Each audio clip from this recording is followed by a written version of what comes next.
Parliament expected to deal with revenue shortfalls caused by earthquake. Australia provides power to affected areas. And Duma explains merger of Eda Ranu and Water PNG. This is the National EMTV News with Meraba Tulo. A very good evening. Thank you for joining us for Tuesday's news. Support for earthquake victims continues with a partner in the PNG LNG project today announcing their support to relief efforts.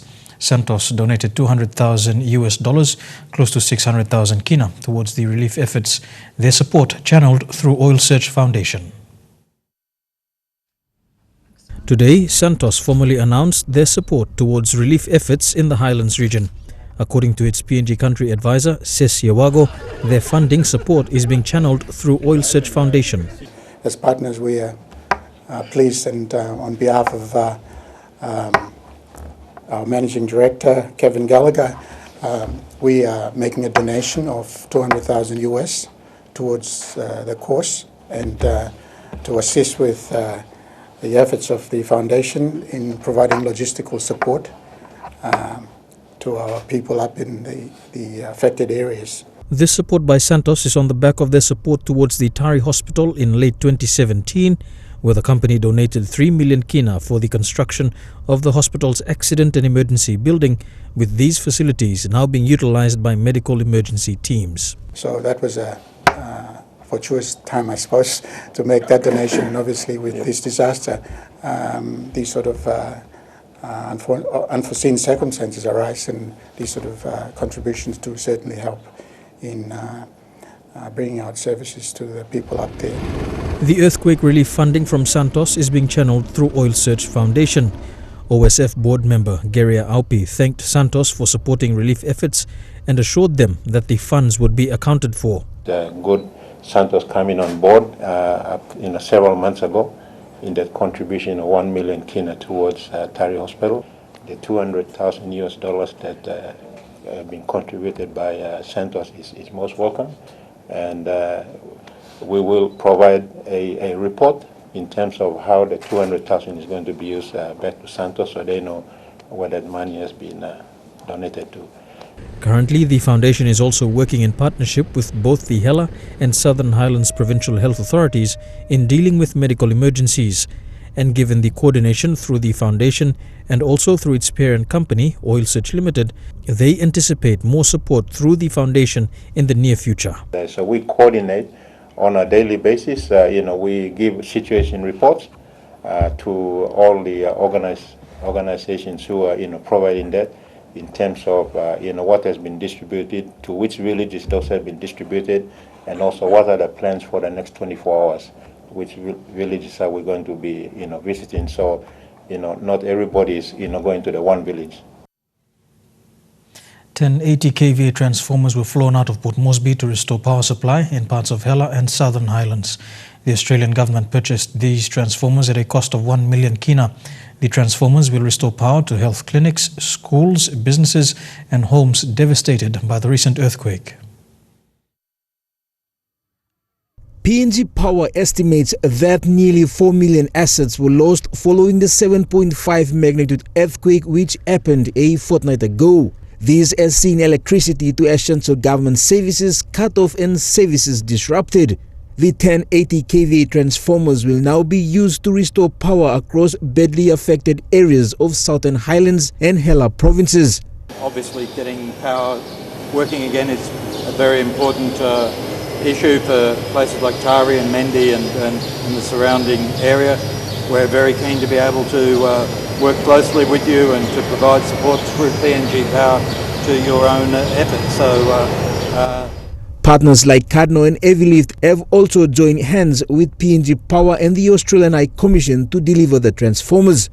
While relief efforts continue in Southern Highlands and Hela, restoring electricity is a key service PNG Power aims to accomplish. It's a high quality product. We're not sacrificing anything in terms of quality. It's quite extraordinary. Hela Governor Philip Undialu was present to witness the loading of the transformers on a heavy-lift ATR aircraft. He says restoring services is essential and thanked the partnership with the Australian government. And I think this transformer will eventually restore the power service in Tari. So let me thank for this timely intervention. Australian government was the first people to come on board. There was the first relief supply we received. Australian Defence Force 130 the aircraft is also here, plus the helicopters are here. Australian personnel are here, and that's been wonderful intervention from them. So. The transformers are expected to arrive in Mendi and Tari by today. Jack Lapava Jr., National EMTV News. The Catholic Bishops' Conference through Caritas PNG have been carrying out assessments on the church's infrastructure damaged during the recent earthquake. Raymond Ton, director of Caritas PNG, said the church is assisting in the distribution of food at a relief camp in Kutubu, where 3,000 people have resettled. Their priority is to rebuild damaged infrastructure. Southern Highlands and Hela Diocese take care of 30 parishes and 350 substations that also provide health and education services.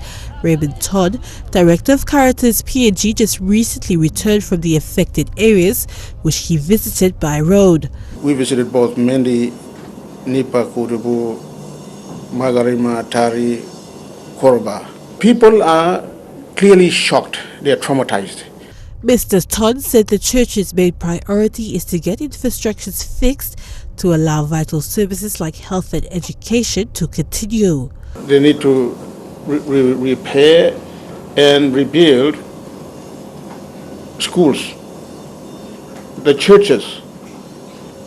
That is not both immediate and long term. However, the church is also providing food and water to a relief center in Kutubu. They expressed their concerns on waterborne diseases that may come about, as their assessment noted a number of affected villages with no access to clean drinking water. You can see that the water is not as clean as it used to be, and we don't know whether it's dirt or something else.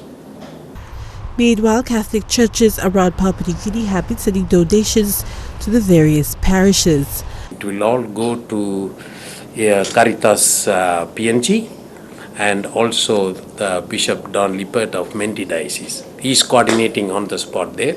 Adelaide Xerox Kari National, EMTV News. Parliament is expected to sit this month to pass legislation that allows for the establishment of a restoration authority for the earthquake-affected areas. The Restoration Authority will also govern the spending of funds allocated for the immediate and long-term rebuilding of Hela, Southern Highlands and Western provinces. The government may also consider a short-term budget strategy to deal with revenue shortfalls caused by the quake. As relief assistance into quake-stricken areas of the Southern Highlands and Hela pick up pace, the onus is now on government to develop strategies on several fronts to deal with the disaster and the impact on the economy. Already, Prime Minister Peter O'Neill has put the Speaker on notice to recall Parliament. The Speaker is yet to announce when the emergency parliamentary sitting will be called. We've mobilised close to 20 choppers so far. With the assistance of the Australian government, we got 4 large Chinooks who are here already in the country. The parliamentary sitting will be seeking to pass a legislation that allows for the creation of a restoration authority in the provinces affected. The authority will address short and long-term needs of the provinces. In Hela, the Finance Minister and Tari Pori MP James Marape says the government is already discussing a budget strategy that takes into account the hit to at least 40% of the national budget with the LNG shutdown. Had POGRA gone, had OCTEDI gone, and the PNG LNG project gone, you're looking at 80% rundown on our country's revenue. But thankfully, and by the grace of God, we still have OCTEDI up and running. POGRA, in my latest, in my last knowledge of POGRA, it's still up and running. The release of at least 100 million kina has been authorized, and this will cater for the initial transportation, food and repair costs. The current death toll as of this afternoon stands at 107. Scott Waide, National EMTV News, Ley. Here with National EMTV News, we'll have the day's other stories after these messages. Don't go away.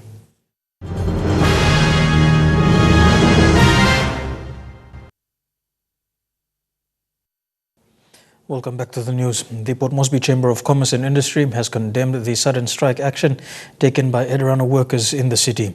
Chamber President Rio Fioko said putting aside the issues and grievances that Eda Ranu workers have on the proposed merger with Water PNG, the action will disrupt an essential service. He called on lawmaking agencies to hold those accountable for willfully denying essential services to the general public. He stressed that legislation had in place for several years to protect essential services, and water is one of the most essential services. There will be no job losses as part of the merger between Eda Ranu and Water PNG. This is the assurance given by State Enterprise Minister William Duma. Speaking in Port Moresby today, Minister Duma said given the demand for water services in Port Moresby as well as in other parts of the country, the proposed merger would not see a reduction in the workforce of this combined entity. On the 9th of March, Public Enterprise and State Investment Minister William Duma announced the planned merger of Eda Ranu and Water PNG. This would see a new-look single state-owned entity responsible for water and sanitation in the country. According to Minister Duma, there will obviously be a new-look board for this entity. There would be changes to both boards, and a number of them unfortunately will be left out, but there will be components from both boards who will then form the board of the merged entity. In light of the announcement of this proposed merger, there has been concern, particularly from Eda Ranu employees, over their job security, with many fearing job cuts. However, Minister Duma assured employees that no jobs would be cut. I've made it clear that all of our employees will have security of their employment. And yet, some people, due to reasons that they're only familiar with, have decided to go and become involved in criminal activities and to turn the taps off. Kumul Consolidated Holdings has also assured employees of both entities that their jobs are safe. The job security is there for the staff of both organisations, not just Eda Ranu, but also Water PNG. As I said, there are great people within both organisations. With an ever-increasing demand for water, the shareholders are of the view that this new entity will see more jobs created to meet the growing demand for water in all centres of the country. Our demand for water is increasing. We don't have water to every household. So our demand, so that means we're going to have more people, more projects that come on, and we need the best people to provide those services. Although the proposed merger has been announced, there is no definitive date for this merger to be realised, with these proposed changes needing legislative amendments. Minister Duma says whilst these changes will take some time, employees can be rest assured that there will be no drastic changes. Obviously, it is the conduct of a minority who has been misinformed. No one is losing his or her job, and I've made it clear. Senior officials from APEC member countries visited Goroka as a conclusion to the SOM1 meetings in Port Moresby. The visit was aimed at giving delegates an insight into how coffee contributes to the PNG's economy. It involved coffee tasting, and the delegates also witnessed a number of traditional sing-sings from across the Highlands region.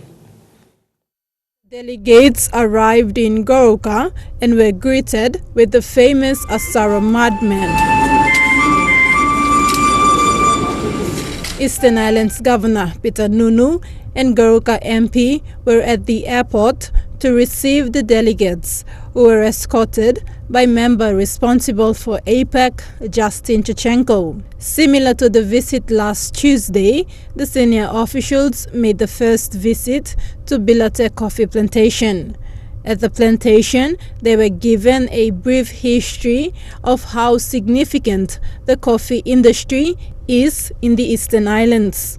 It's about exposing our country to the world, to our 21 economic countries. It's about making them ambassadors so they can go back from here, from the Eastern Highlands, so they can go back from Port Moresby and their meetings and tell everybody in their country, in their economies, how good we are and how they can help us take us to the next level as well in many different sectors. The delegates then visited New Guinea Islands Coffee, where coffee beans are prepared for international exports. At the Goroka Roasters, the delegates were given an insight into how coffee is processed for consumption and allowed to taste the different coffee flavors. Small and medium enterprise is crucial, and in Eastern Islands, we also have a lot to offer to the APEC region. If only we can expand by investing more money into it. The visit ended with a showcase of different producers and products that contribute to the economy of Eastern Highlands. The Someone meetings ended on Friday, 9th of March, after 2 weeks of minor meetings in Port Moresby. Being an APEC ambassador, returning to our host economies, as we will somewhat reluctantly have to do over the next few days, I suppose, but in that, carrying the good message about Eastern Highlands, about PNG, and PNG's growing role as a member of APEC. Thekla Gunga, National EMTV News. Papua New Guinea is now hosting the Finances and Central Bank Deputies meeting. FCBD is one of the APEC ministerial meetings which will lead to the Main Leaders Summit in November. The meeting comes just days after PNG hosted the first senior officials meeting. FCBC was created in 2003 as a forum for APEC member countries to discuss regional macroeconomics and other economic issues within the region. The discussions between the 21 APEC members begin today, with the Bank of PNG leading discussions. The meeting concludes this Friday. Milne Bay Province is the second most visited province after the National Capital District. That is according to its Tourism Bureau. Many people in the largely maritime province have been generating their income from many different tourism activities over the years. However, the industry faces regulation challenges as the Bureau focuses on rebranding and reviving the tourism industry in Milne Bay. Law and order issues such as piracy, telecommunication problems to reach the districts, and tourism capacity training are just a few issues the tourism industry in Milne Bay faces. Many challenges, for example, some are internal within the industry and some are to do with the support systems. So for example, logistics. Milne Bay province is 90% of it is covered by water, over 90%. Is covered by water, so we are still largely a maritime province. We have logistics difficulties in moving tourists, so we need solutions in maritime technology and boating solutions, for example. The change in the Bureau last year will see Sioni's team doing a lot of groundwork before they look at improving the industry. Right now we are doing a lot of foundation work. We are addressing a lot of legacy issues. We are identifying weaknesses in the Bureau and its associated organizations like the Canoe Festival. So we're trying to restructure them, give a bit of sense of organizational development that will help with continuity.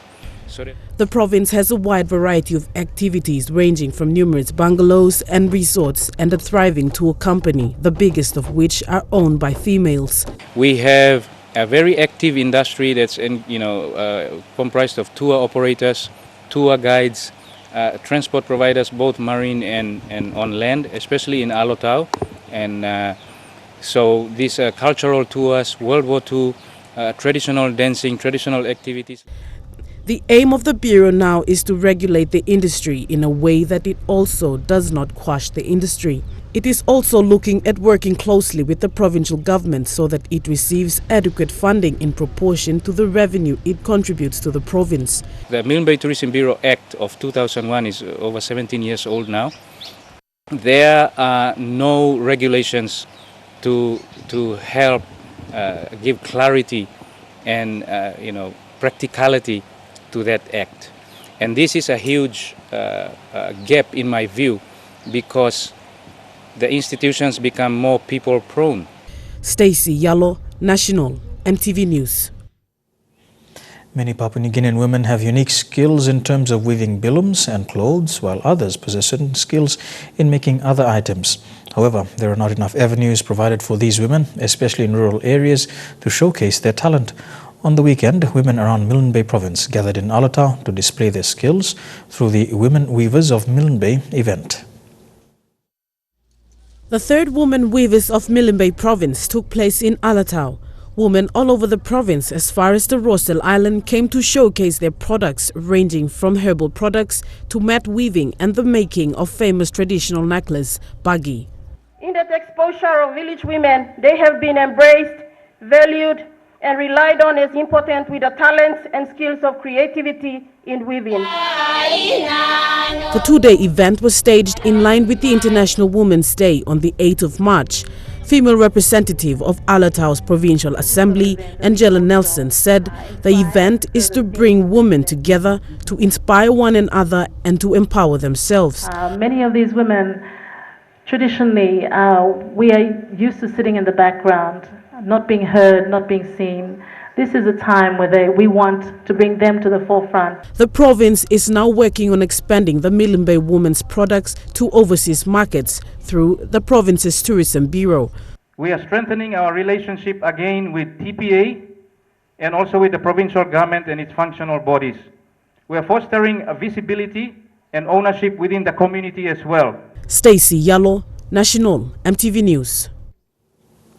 You're watching National MTV News. We go for a break and we're back with more on the other side. Stay tuned.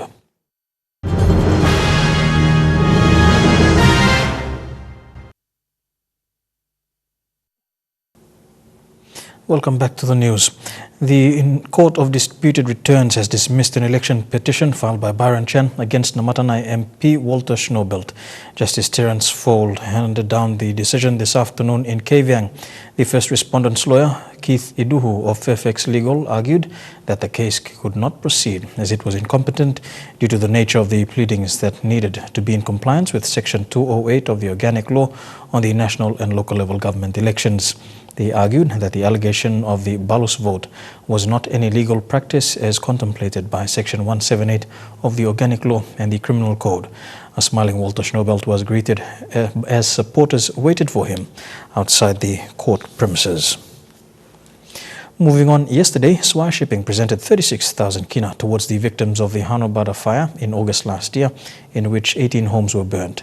William and No Gamo, both employed by Swire Shipping in Sydney, appealed for individuals in Australia to give to the victims.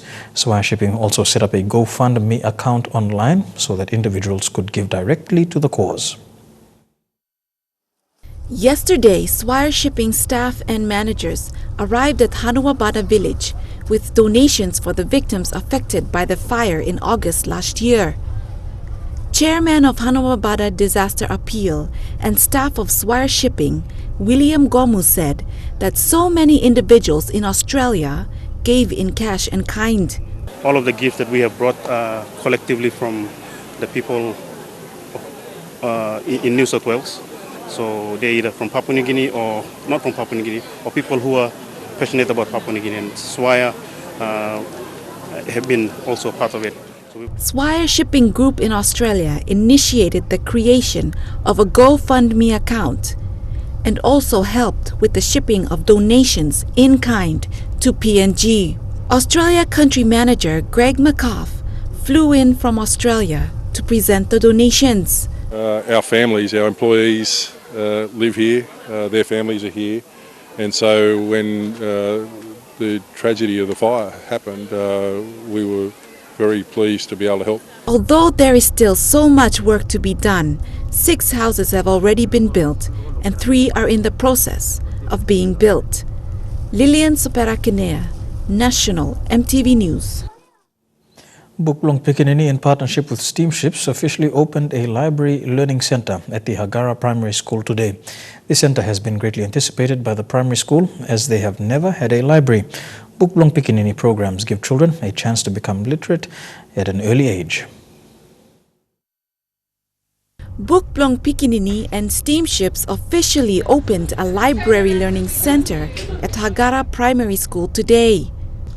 Although Buklong Pikinini has already made a number of book donations to the primary school, it has now decided to relocate the Laws Road Library Learning Center to the Hagana Primary School.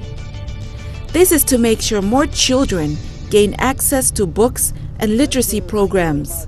Education is the future of this country, and education starts at the very early years of a child's life. It is vital that all children across the country have access to books from the time that they can basically sit up and look. So, you know, if you can start at 3 months, that's a great thing. Bukplong Pikinini has had support from steamships since 2009 and together have built 3 libraries. This has provided valuable learning opportunities for many children. Achieve the dreams that we had when we decided that we wanted to help out with education in PNG. Chairman of Hagana Primary School, Dari Toka Jr., stated that the library will greatly benefit the young people in their community. A special day in the history of Hagana School, the opening of the first ever Bukplong Pikinini Library. And ladies and gentlemen, it's been over 40 years since since the school had a fully functional library. When we come and visit next time, we want to know which ones are the favorite books. So education is the most important thing, never forget that. And reading is power. Lilian Superakinea, National EMTV News. Turning overseas now, at least 50 people are dead after a passenger plane crashed at Kathmandu airport. Officials say the pilot approached the runway from the wrong direction before crash landing, the plane bursting into flames on impact. From the side of the runway at Kathmandu airport, thick black smoke billows into the air. A plane carrying 71 people has crash landed, torn apart by the force of the impact. Crowds gather to see what has happened as emergency crews rush in to help. Firefighters were on the scene within minutes of the incident, putting out flames, but the aircraft had twisted and broken up on landing. The main fuselage still intact, but parts burnt out and the tail torn away. The fully loaded twin propeller plane had arrived from Dhaka in Bangladesh. Witnesses say it swerved repeatedly on the runway before crashing and bursting into flames. This account has since been confirmed by the plane's operator, US Bangla Airlines. A spokesperson saying the plane crashed inside the airport after the landing. We don't know any more details at present. The black box has been successfully retrieved. It will now be examined by crash investigators who'll try to figure out exactly what happened so that grieving families may get some answers. In another air disaster, the pilot in a deadly helicopter crash in New York says a passenger bag may have triggered the catastrophic failure. The only person to survive believes the bag somehow kicked the emergency fuel shut-off switch, forcing him to crash into Manhattan's East River. Journalist Trevor Cadigan spent his last moments happy and smiling, excited for a flight around the Statue of Liberty at sunset. His friend Brian McDaniel giving a thumbs up as their helicopter took off over New York's East River. Just minutes later, this. Call 911! Call 911! The chopper spiralling to a watery doom. Mayday, mayday, mayday. East River, engine failure. The pilot has since told investigators that engine failure was caused by a piece of passenger's luggage, saying a bag may have inadvertently hit the emergency fuel shut-off button or a strap may have wrapped around and pulled the cut-off lever. We have seen many things that have happened in an airplane. I personally have not seen this type of accident happen. This is the company's third crash in just over a decade. In 2009, 9 people were killed when a helicopter collided with a small plane over the Hudson River. And in 2007, a sightseeing chopper dropped into the Hudson, but all passengers were able to escape. This time, the 5 passengers were harnessed in too tightly, a deliberate safety precaution so they could open doors to shoot photos that in reality cost their lives. You're with National EMTV News. Up next, we'll have some sporting updates in Trukai Sports. Don't go away.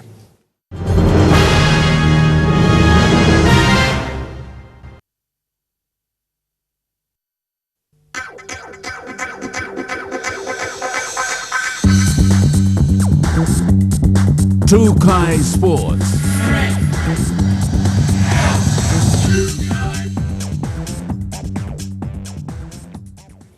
Welcome to Trukai Sports. The national game fishing titles will again reel in top anglers from within PNG and abroad to the hub of big game fishing, Lae, Marbe Province. The exciting 9-day tournament will see over 300 participants competing for the title of PNG's champion fishing boat, team and angler. Leh Game Fishing Club will host the 43rd edition of the National Game Fishing Titles from the 23rd of this month to the 1st of April 2018. Being one of the premier events in the PNG Games fishing calendar, the offshore sport fishing event has attracted more than 300 anglers throughout PNG, Australia, New Zealand and the Pacific. Oh yeah, no, he's a... The prestigious event is held every 4 years by the National Game Fishing Association of PNG and has developed into one of South Pacific's most unique and prestigious game fishing tournaments. Participants will be competing for the title of PNG's champion fishing boat, team and angler. The offshore game fishing or recreational fishing targets large fish such as tuna and marlin, which game fishermen regards as having sporting qualities. The Game Fishing Association encourages conservation of all species with the recent introduction of tag and release section to the tournament. The tournament starts next week Friday. Shane Saroya, National EMTV Sports. To Rugby League now, SP Hunters coach Michael Marum named his team to take on Northern Pride in their round 2 clash this weekend. A few changes have been made to the starting lineup. Coach Michael Marum has named Adex Ware in the fullback position again after his man-of-the-match performance last weekend. Stargroth Amin has been cleared to play and has been named on the extended 20-man bench. So he's been named 18. He'll definitely have a run. Could be off the bench or starting. So Adex played well last weekend. He got that man of the match. So there's no point in changing him. So only first game. So Stargroth can come off the bench and play centre. So somewhere in the at fullback here. Mackenzie Ye has been named to start this weekend, replacing Enoch Markey, who is out with a knee injury. But yeah, no, he can't run, he can't train, so so we leave him out. Mackenzie is in his place, so he played well last weekend off the bench, so hopefully he gets a bit more game time, and second game he'll do well for us down there. So yeah. Coach Michael Marum says there is still doubts on a few players with niggling injuries and may see a change in the lineup. We'll just see how it goes. There's concerns on Nixon, Watson, Boss as well, so that 20 might change before we travel. The team leaves for Cairns on Friday morning and will have a captain's run at Brothers Oval. The SPPNG Hunters will take on Northern Pride on Saturday at Barlow Park at 6 p.m. Elijah Levet, National EMTV Sports. To football, and David Boynan, the PNG Football Association and FIFA referee, has set his sights on a FIFA appointment. The 27-year-old believes officiating at the 2018 OFC Champions League is a major step towards achieving his goal. Boynan used to work with Air Niugini as a ground staff, but his passion for refereeing grew after officiating in a few soccer matches. After citing opportunities in the field of umpiring, Boynan never looked back and went on to ref the OFC Championship League qualifier in Tonga. Boynan marked his 4th appearance in this year's OFC Champions League as an official alongside some of the best referees in the region. We go for a break and be back with more of Trukai Sports after these messages. Trukai Sports. Welcome back to Trukai Sports. To cricket now, and Cricket PNG was at the receiving end of a 150,000 kina sponsorship today, thanks to the generosity of SP Brewery. Upon receiving the sponsorship, Cricket PNG CEO Greg Campbell says this incentive will go a long way now that Cricket PNG looks to the next big event, the ICC Women's Cricket World Cup qualifier in the Netherlands. Regarding our ongoing SP Brewery has been supporting sports in the country over the years, and this year is no different. The 150,000 kina sponsorship given to Cricket PNG today marks SP Brewery's 3rd year of commitment towards supporting Cricket PNG. Someone to come forward, please, and receive a cheque for 150,000 kina from the South Pacific Brewery. The incentive will go towards supporting the national men's and women's teams in their high-performance programs. This afternoon we announced our ongoing sponsorship to cricket in Papua New Guinea, which is all about making it better and helping with our team, the Barramundis and the Lewas, who are representatives of both here this afternoon. Thank you for being here. Welcome, and thank you for what you do to promote Papua New Guinea and the good sportsmanship across not only throughout the country but overseas. In his address, CPNG CEO Greg Campbell was pleased with SP's continuous support, adding that it makes a lot of difference for the cricketers. But I'd like to thank Stan and his team here for once again sponsoring Cricket PNG. we're very lucky to have sponsors like Stan. This sponsorship makes a huge difference for our men and our women where we take in cricket. It gives us that 1% in sport extra to make a difference to our teams. We have lots of sponsors out there, lots of major sponsors, but Stan and his group give us this money to not do what we like with it, but we have to report. But it gives us that 1% difference to our teams to have an advantage where they are. With the Barramundis still engaged in their World Cup qualifier fixtures in Zimbabwe, some of the national women's team, the CPL PNG Lowers, were present to witness the check presentation. The SP sponsorship comes as the Lowers head into their final preparations leading up to the ICC Women's Cricket World Cup qualifiers in the Netherlands later this year. And with such continuous support, the sport of cricket in the country will continue to grow from strength to strength, setting PNG apart from the rest in the region. Look, the women are off to Netherlands, June, July to qualify for the Women's World Cup. So some of this money goes for them to going to Netherlands to play some practice games and prepare themselves for that. And the boys are in Zimbabwe now. They unfortunately didn't get through to the World Cup final, but some of the Stan's money has also helped them to go and qualify for that. We did play the West Indies and we played Ireland, who are 2 full members, and the boys acquitted themselves very well. But we've still got a couple of games to go. But it's no coincidence. We are into our 3rd year under this brand. But the SP Brewery goes back a long, long time, like Stan said, and I'm very excited every time Stan and his crew agree to sponsor us, because we know we've got a good brand behind us and they always back us to what we do. But since Stan's come on board again for the last 3 years, it's no coincidence that we've played 9 games in PNG and only lost 1 of them, and they've been ICC full sanctioned. Dinero Sraiko, National EMTV Sports. The Swimming and PNG Swimming President Elizabeth Wells has told EMTV Sports that preparations are now underway to host the FINA Oceania Swimming Championships. The event will see 16 countries within the region take part. PNG will be represented by 30 swimmers.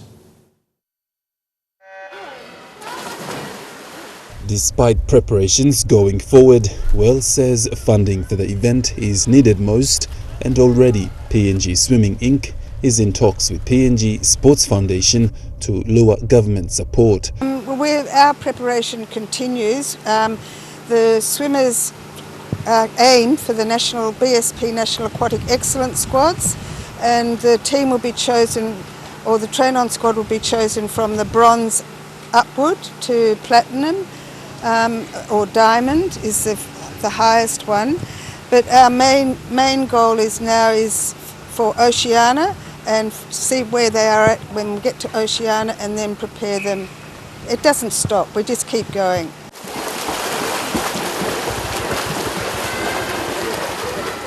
Why we need funds is because we've got medals to order, and we've got our own medals just for the Oceania Championships, and we have our Pacific Island medals for the Oceania Championships.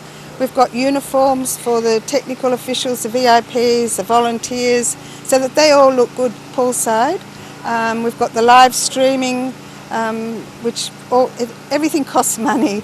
It's a shame, but I wish we could do it without it, but yeah. From the 16 participating countries, Australia and New Zealand have already confirmed their participation. Wells says the aim is to replicate the 2015 Pacific Games. We've got, I think it's 10 VIPs from FINA, their FINA sponsors, the Oceania executive. They're all coming in on around the 24th of June. And it starts on the 25th of June when we have our opening ceremony at this pool at Tarama Aquatic Centre. But the first event that will be happening is our open water swim, 5K open water swim down at the Naval Base in Fairfax Harbour. And the pool competition starts on Tuesday and will run through to Friday, and then we have the 10K swim to close it up on Saturday down at the Fairfax Harbour, and that's when the closing ceremony will be on the 30th of June. She says training for both teams in Lae and Port Moresby is going well. We've got some very good breaststroke swimmers coming up. We've got Sam Sagers. We need females to step forward and start committing themselves to the program. We do have some very good onshore swimmers, female swimmers, and we will probably need to get them offshore where they can be committed to their training. Godwin Eki, National, EMTV Sports. And that's it for Trukai Sports. We go for a break now. When we come back, the weather details for tomorrow. Trukai Sports.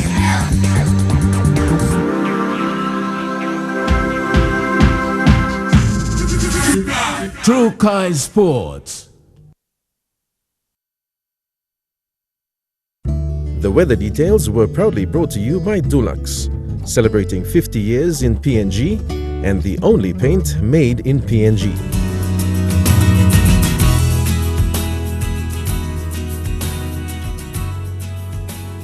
A look at the weather forecast for tonight and tomorrow. In the southern region, Port Moresby, Daru and Poponeta, you can expect some showers at times. Showers and thunderstorms are expected for Kerama and a shower or two for Alotau.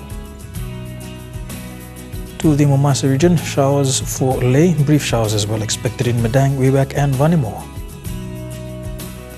To the New Guinea Islands region, Lorengau can expect a few showers and some showers expected as well in Kavieng, Kokopo and Rabaul, Kimbe and Buka. And in the Highlands region, Mount Hagen, Mendi, Kundial and Wabeg, you can expect thundery showers with scattered morning fog over the next 24 hours. And a look at the forecast for small ships for the next 24 hours. But first, there is a strong wind warning current for all coastal waters of Finschhafen through Vitia Strait, Dampier Strait, Siasi Island to Long Island to Medang, Bogia Wewak, Aitape, Vanimo and the northern PNG Indonesian border, including West New Britain and the Bismarck Sea. Waters of southern PNG Indonesian border through Torres Strait and Daru to Yule Island to Hood Point to Samurai Island, and with waters of eastern and western Milne Bay Islands and waters of Samurai Island to Cape Vogel to Finschhafen, sea 0.5 to 1.3 meters. Waters of Kiwai Island to Kerama, seas 2.5 to 3 meters. Waters of Finschhafen through Vitia Strait to Dampier Strait to Siasi Island to Long Island, and with waters of Long Island to Medang, Bogia, Wewak, Aitape, Vanimo and the northern PNG Indonesian border, and waters of West New Britain, seas 2 to 3 meters, and waters of Manus and its western group of islands, and waters of East New Britain to New Ireland and Bougainville, seas 1.5 to 2 meters.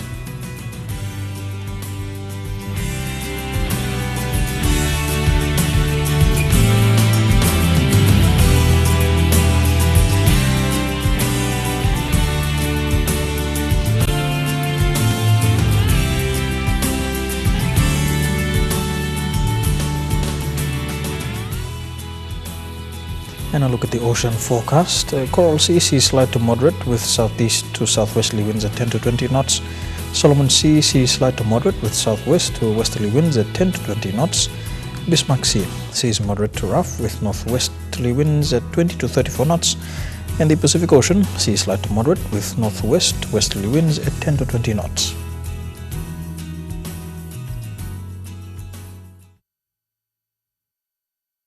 The weather details were proudly brought to you by Dulux, celebrating 50 years in PNG and the only paint made in PNG. And to end the news, a recap of our top stories this evening. Parliament expected to deal with revenue shortfalls caused by a recent earthquake. Australia provides power to affected areas, and Minister Duma explains merger of Eda Ranu and Water PNG. And that's the National EMTV News for today, Tuesday the 13th of March 2018. On behalf of the EMTV News team, pleasant viewing. Good night.